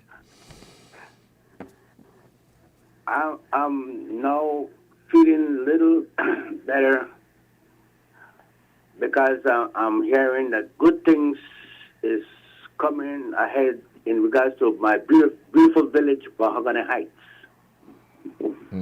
All right. And I'm so happy about my ministry and the government making a big difference to make sure the Mahogany people have a future. Mahogany Heights. And I'm so wonderful. I'm so happy with the village council. They're doing the best that they can to make sure that everyone in Mahogany Heights now can own a piece of land and to build my beautiful village, Mahogany Heights. I'm proud of the government. I'm proud of my area representative, and I hope it is well put together that the future of Mahogany Heights people is in the hands of the village and the government. Okay. My brothers, and I wish that you guys have a hand to make sure that what is said or what is on the way is real, and that let the people who wanted a piece of land go to the village council in Mahogany Heights and see how we can develop it. Okay. Because we need to develop it with fashion and the future of our young generation to come. Thank you. Thank you. Thank you. All right. Well, Mahogany Heights. Well, one of the greatest things that help your spirit is hope. Hope should never die. Yeah. Hope should always be kept alive. And if you continue to stay hopeful, usually you end up getting to some path of satisfaction. And so that's what I hear in the voice of the caller. There's a level of hope that he's looking forward to for his community. Hold on to that hope, Faith, hope, and love, because that's the love of community inspires everything, right? And the goals that were set, and the hope that propels you towards those goals. Right? Another news item that you had there that I found interesting and maybe long overdue is the coming together and sharing of database for these financial institutions. Oh, yeah, man. In particular, that to kind of ago. identifying where there might be discrepancies in terms of misuse or issues of laundering or financing of terrorism, and so between the central bank, the Financial Services Commission, and the Financial Intelligence Unit. these three entities are now going to be operating on one platform. But like the news item said, the public concern would be the explanation that is needed, what safeguards are in place to protect sensitive information, because all your sensitive information will be there, and any financial institution will be able to access your sensitive financial information, right? So you need to know what safeguards are in place to protect your information, right? And to prevent misuse, because once that information is there, it could be leaked out, it could be, it's... Well, there's an obligation that whenever but that has to be explained. Whenever there's an obligation that whenever you put together any, especially when you're dealing with technology and software, there is always that built-in firewall that you work on. Yes, everything is not impenetrable, but you put in place as much safeguard as you Mr. can. Troika, but have you need to go and examine the system yourself and then tell me afterwards. One of the things I will expand after the call. Love, can I help? Morning. Good morning. Morning.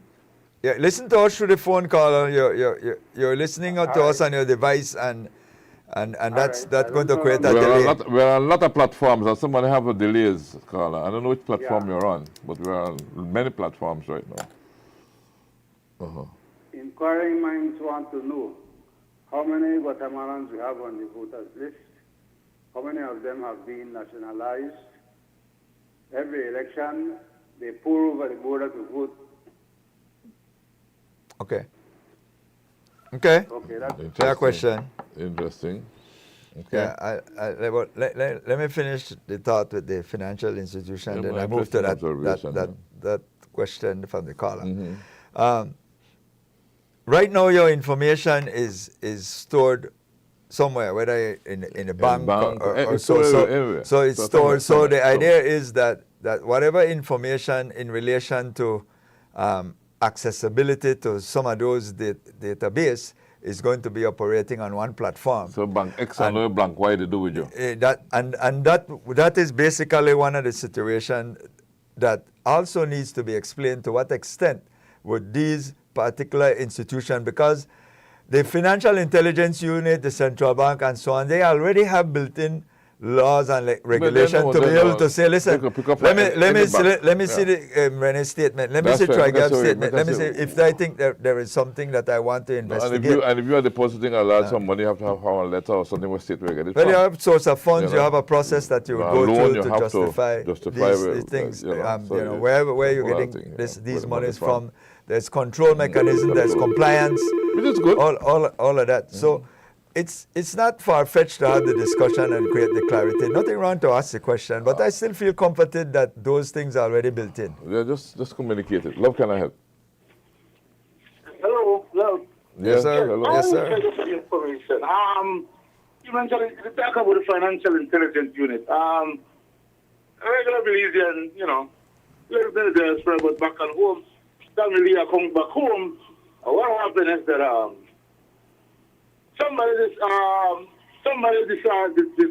somebody deposited like $2,000 in my account today, and 3 days later they deposit another $2 so that I could get some stuff, right?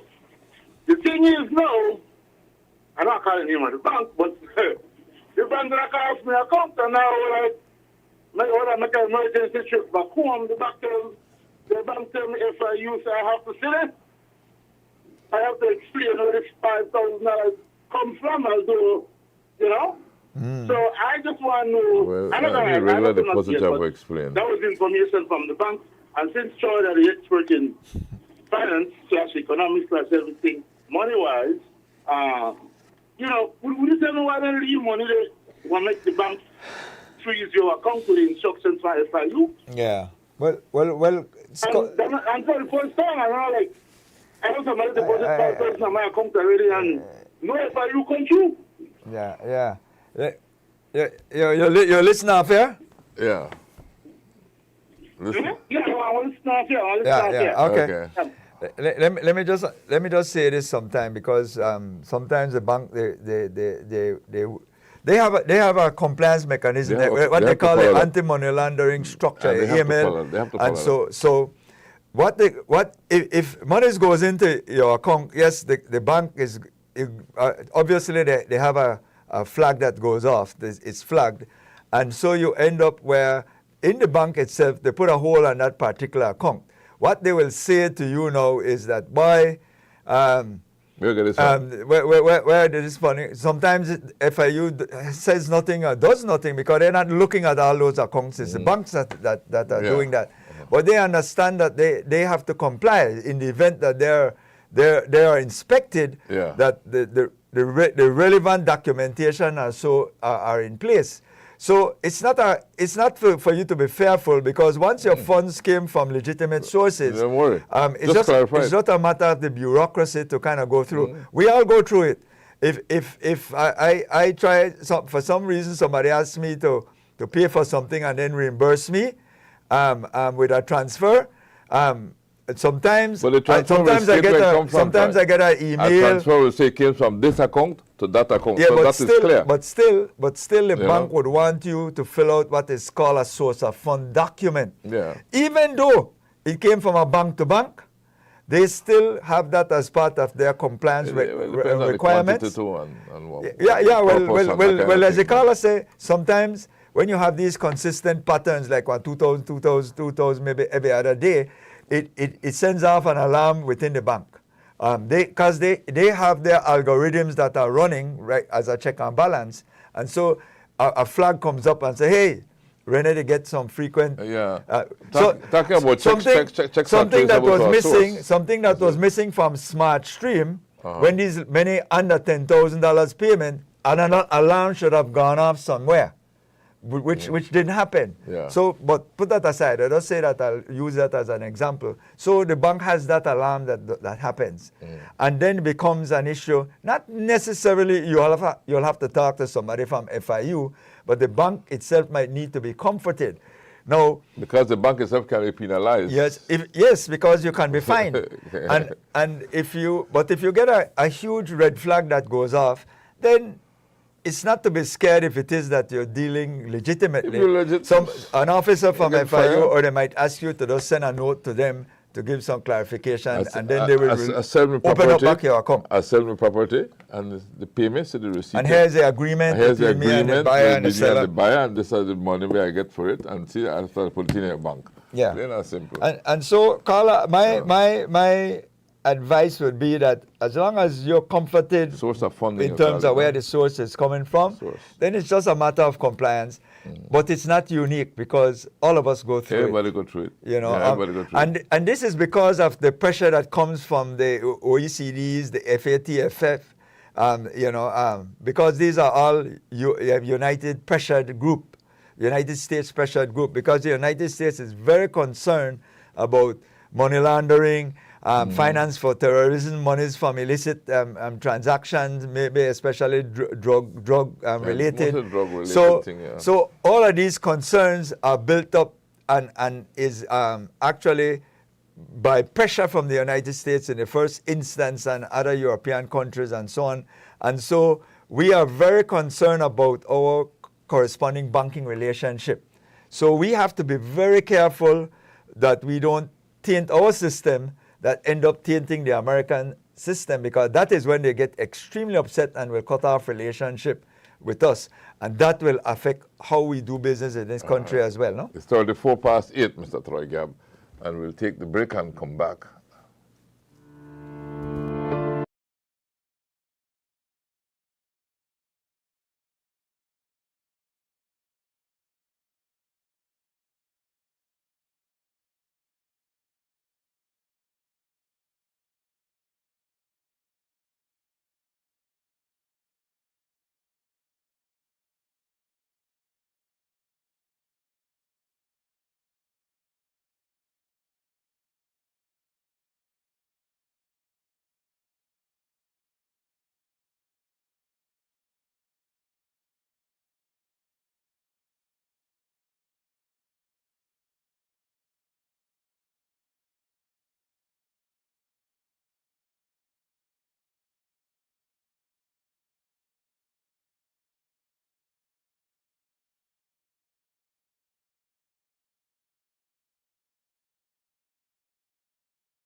Well, Mr. Troy Gabb, it's 20 minutes to 9 o'clock. We only have a small window left, so yeah, I want let's take advantage. window. Window for make a call.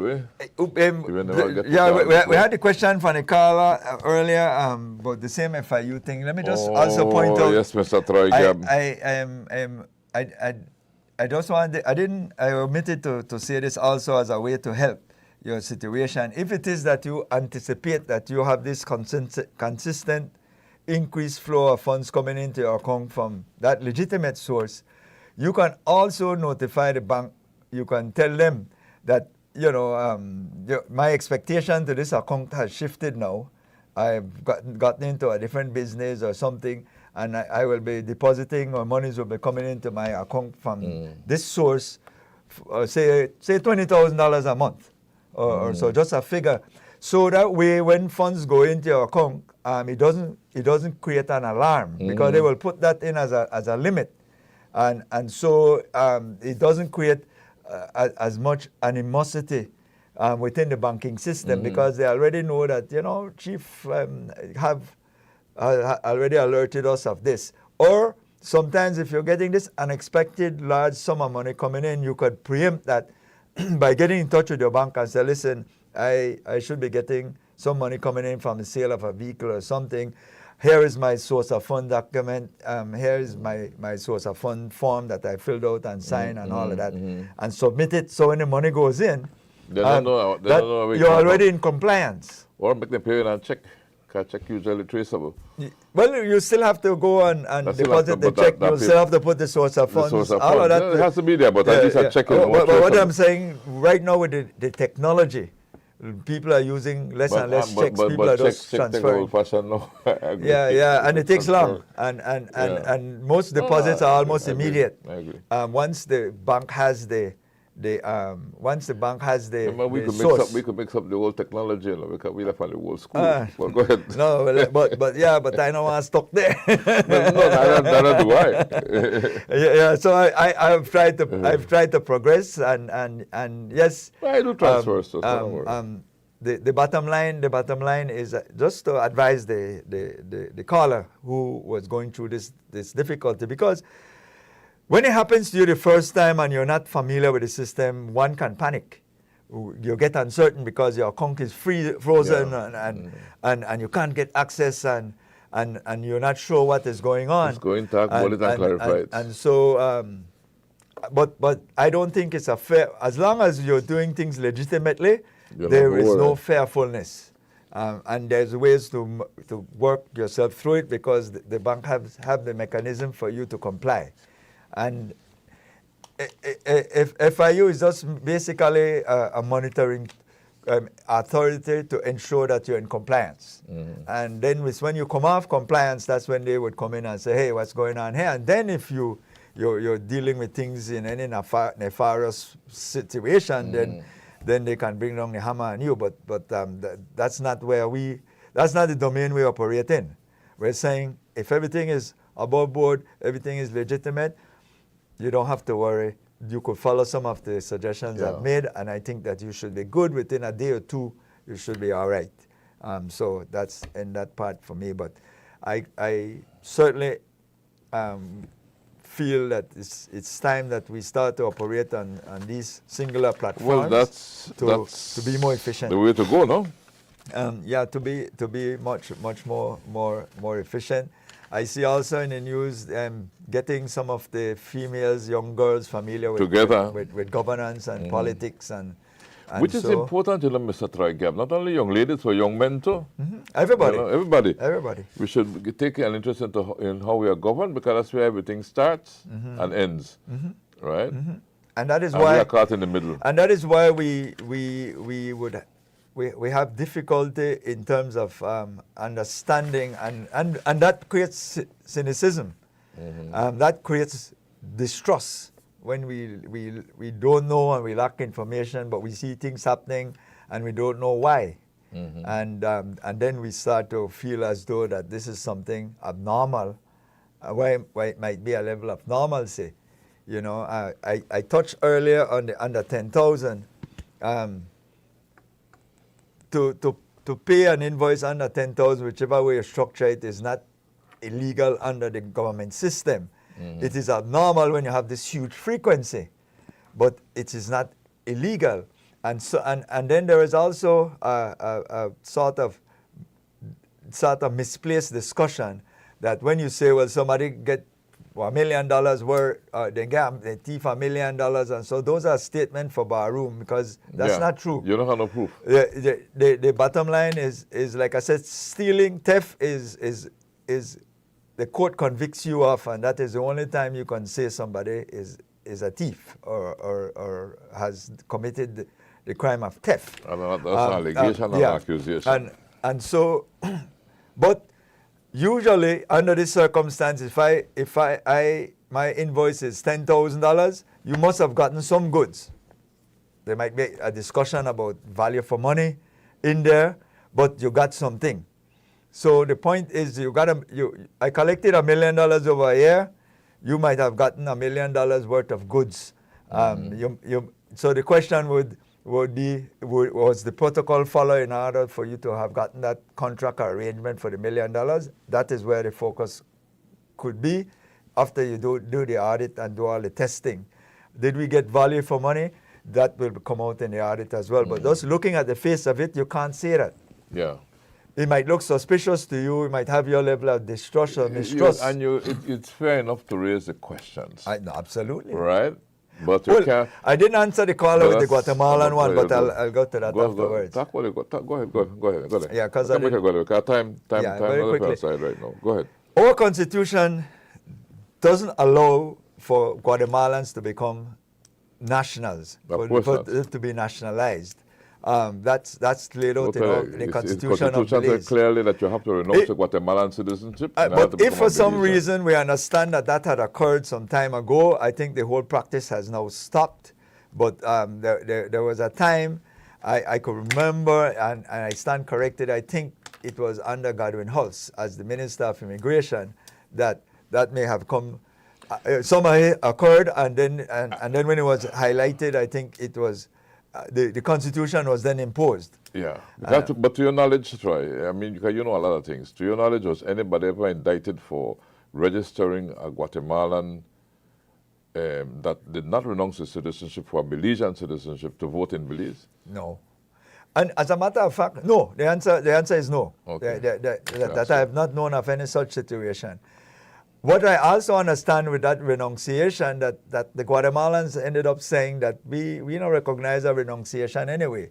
But that's their problem. But that's their problem. That's their problem. But to Belize, answer the Belize, you have to have a question, document where I thought you did. To answer the caller's question, that anybody that has a Belizean passport, irrespective of how they had obtained it, as long as it wasn't done in any nefarious way where government can, because the state can revoke your citizenship. Of course. You know, if they believe that you are not a born Belizean who got the passport under some nefarious means, that they can revoke your, same as how in the U.S., if you're a Belizean and you got your passport or you did something very treasonous or so, they revoke your citizenship because you are not born there, and therefore they don't have to tolerate you. They can send you back, or they can leave you countryless. But in most cases, I think because you're born here, we would have to accept you. We have to accept. Once you're born here, you're born here.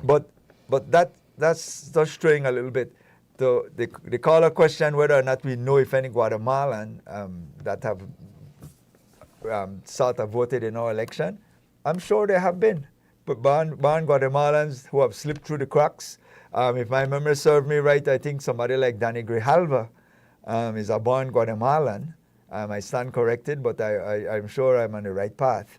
Who ran in general elections several times for the United Democratic Party, and I'm sure he has a Belize passport, because you have to be a Belizean to run in our electoral politics. We saw what happens with Yolanda Chacron when she had a U.S. passport. That was disclosed. She was struck off the list. Yeah, Love, can I help?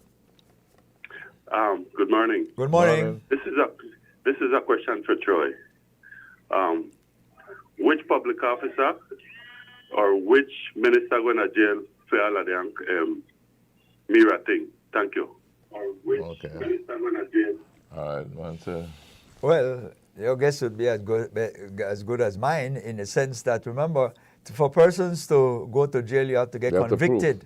There has to be a charge and all of that. So what is happening right now, that as it relates to the Mira situation, there is an audit that is going on. The audit will show whether or not there's any discrepancy, and then whether a crime has been committed if there is, and then it's up to the government to press charges. Yeah. Love, can I help? Hello? Hello? Will be our last call. Yeah. Go ahead, caller. Go ahead. You're on a delay. Go ahead, caller. Hello? One of the delay platforms. Hello? Oh, yeah, I guess the caller is not there. You could kill it. Go ahead. Kill it, Chief. Hello? We have to do that then. I don't know why you're reluctant. Yeah, but I like to give the caller the benefit of the doubt, because that's why he's calling, Yeah, he got before giving the benefit of the doubt. But remember, like I tried to explain, that we're on different platforms, and some of them because of the internet, not because of ourselves, but because the internet has come back down. There's a time lapse in between, because all these programs are streamed. Yeah, indeed. And so you might be on one of the streaming platforms.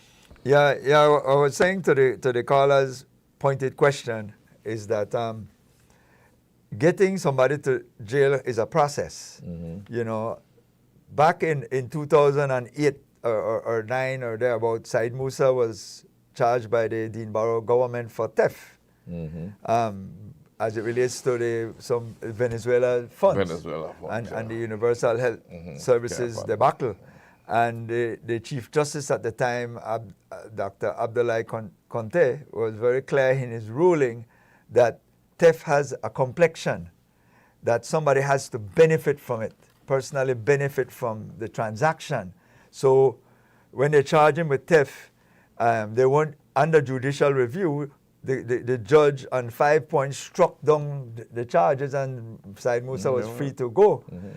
Because it's one thing and Dean Barrow tells us again, I repeat it over and over so that people who never heard it the first time could hear it again. There's factual guilt, there's legal guilt.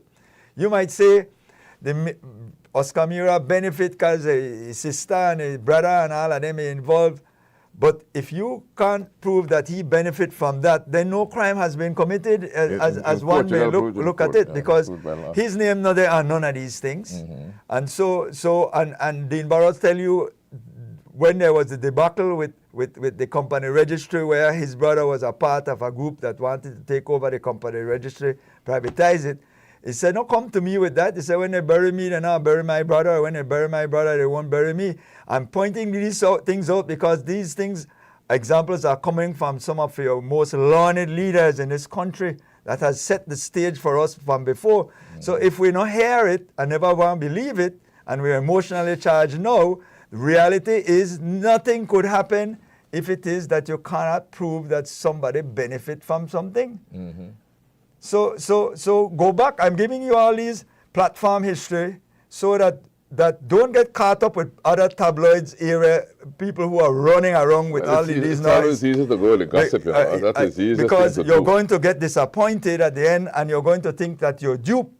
But they duped you because they thought that they not only they had the smoking gun, but they had the bullet and they had the fingerprint and they had everything. Not so. That's not how it works in a legal setting. You have to in order to get somebody to jail, it's a legal process. Yeah, to go through a whole investigation it's a legal process. And I don't see how you'll get there with what I am seeing from that standpoint. What you'll get is political capital being burnt up and the political rhetoric and noise. That's what you'll get. It's going to be good politics. But if you look at the Mira situation, let's see what the audit brings out. But I don't know how you'll put Mira in the companies if his name is not there, because again, that's a legal ramification. That's a legal issue. So I just want to point that out to the caller. I can't see how we'll get there, and any lawyer can come to the court and convince me otherwise. But at this point in time, it is more politics than optics than anything else to this point. Politics is one of the great dividers, like we were talking about unity earlier on. Yeah, and then what you'll have is because it's politics, you'll end up with pushback from the other side, because the other side will come back and say, well, you know, this side did it, that side, and so the waters get extremely muddy, and so we go back to whether a majority of the persons believe or something nefarious occurred, or a majority don't care. And so you'll see that panning out in the election. Now, to answer the caller question directly, that the only outcome can come from this is from the people. Meaning the people, when they go to the polls, they are going to see whether or not they believe something gone awry, and they want to penalize the government for that. Municipal is coming up in March. That is where you can flex your muscle. Or they will flex back too. But then, you know, try that. You also need good leadership when it comes to the people organizing, reorganizing ourselves. We need to have good leadership to instill change, because change happens when a dynamic group of people get together and say, these are the changes we want, and we are a majority, because the politician will listen to you as a group. They might not listen to you individually, but they'll listen to you as a group. But you have to come with constructive changes. A lot of times you just oppose for oppose's sake. You know, I oppose you, so yeah. You know, we're not come up with this is the way we should go. Let's lobby to go this way. Yeah. You know, point me in the direction I should go. Okay, fine. This happened. Bam, bam, bam. Okay, what will we do to change it and to put it on the right path? Well, that's what has happened. The Chamber of Commerce, which is probably one of the most powerful group, because it's a group of the business people, have written to the Prime Minister and laid out their points of suggestion and recommendations as how to cure the whole procurement situation that we see, the whole debacle that has faced the government. And so far, in terms of the discussion and in terms of the structures that has been spoken about by the Prime Minister, seem to be in alignment with what the Chamber of Commerce, as a group, as you just talked about, that has come forward and said, we are the business leaders, we suggest these remedies. Yeah, but anyway, I'm going to ask you one, because of time, to comment quickly on a phrase we used to have many years ago, I think in the 70s and 80s, right? El pueblo unido jamás será vencido. A united people can never be overcome or be conquered. You cannot conquer a people that is united in a purpose, right? Comment on well, generally, that statement pops up most of the time when you have like invasion trying to happen from another nation. So that's when you kind of put that in perspective, because if you know, yes, and you know, but in terms of politics itself, because it is a political situation, even though you might have some distortion in what occurred, like you've seen maybe people talk about baby back ribs, they talk about paying more money than what maybe the store shelf for that item is selling for. There's all of those things that are there, but at the end of the day, the way how you present it is always done in a political way. Yeah. And so the first thing the politician does... You point to the problem, but not to the solution. Yes. The first thing possible solution. First thing the politician does to disarm you is to classify you. Yeah. Right? The first thing everybody does in a disarming way is to classify you. So an individual like me, or so if I'm not brave enough, if I am not, my skin is not thick enough, I would refrain from being here. I would refrain from being on the air, because I don't want to be classified either as a UDP or as a PUP or as or supporter of this or whatever, or Love P or whatever. So the first thing that happens, you're disarmed. So right away when somebody starts, we say right away, try sound like a UDP. Yes, that is motive. And so what you and most persons don't want to be classified. Most businesses don't want to be classified. So you don't get an honest upfront discussion. So try brings us right back to that unity, because unity is not necessarily uniformity. There's a difference between unity and uniformity, right? Unity allows for a diversity of backgrounds, talent and opinion, while maintaining a shared commitment to a common purpose. Unity is setting a common goal, just like we had independence as a common goal, right? Wasn't and common? Building a nation. Wasn't common? Remember the opposition never supported? Yeah, but the majority of people did. Which is important. That's why we got it. Yeah, but you say. I'm making a point. I know what you're getting. Yeah. But at the same time, too, again, when you want to divide people, you say, well, what separates us? And that's what opposition does, right? Opposition. Our constitution divides us, Even though he tried to unify it, he speaks about opposition, His Majesty. Loyal opposition, because that's the way how the whole thing was. Then unity asks, what brings us together, right? But, when it's about loyal opposition, I think there was an analogy made some time ago about the fact that the people wanted power, right?